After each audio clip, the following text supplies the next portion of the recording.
Guys welcome to my channel. तो आज के আমি বলবো রিয়েলি একটা স্টোরি যেটা আমি নিজে কান দিয়ে শুনেছি। তো ওটা না মানে কেউ না আমাকে লিখে বলছে, না হলে আমি ফোন থেকে দেখে বলছি। আমার রিয়েলি মানে আমার একটা বন্ধু, আমি যেখানে ড্রয়িং যে তার কাকার সাথে এটা ঘটেছিল।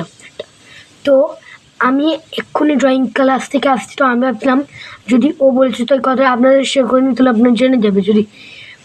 তো এখানে ও কাকা, আমি ড্রয়িং থেকে যেখানে আসি তো সেই জায়গা থেকে আমি এখানে আসতাম, কিন্তু আজের পর থেকে আমি আসবো না। তো এখানে আমরা, ও বলছিল একদিন ওর কাকা আসছিল, মানে অফিস থেকে এমনি করে কাজ করে আসছিল। তো তখনই ও কাকা যখন আসলো এই জায়গাটা, গলিটা ঢুকছে, মানে ওই গলিটা বলে না, মানে ওখানে আমাদের এখানে একটা ফ্ল্যাগটা হচ্ছে মহিলা আছে, তিনিও দেখেছিল। রাত 12টা বেজেছিল, আমরা ভাবছিলাম রাত 12টায় দেখা যাবে, রাত 12টা আমরা বেরোই না।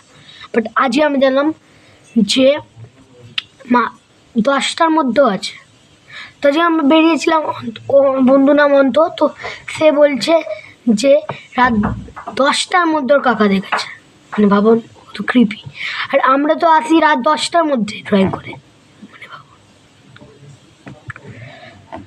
আর ও বলছিল যে আরও মানে এমনি সরাসরি এমনি ঘটছিল জিনিসটা। আচ্ছা আজ আর বাকি যদি কিছু এমনি জানতে হয় তা আমি বলবো। আর আজকের জন্য এতটা, বাবাই। আজ ভিডিও ভালো লাগে তো লাইক আর সাবস্ক্রাইব করবে। টাটা।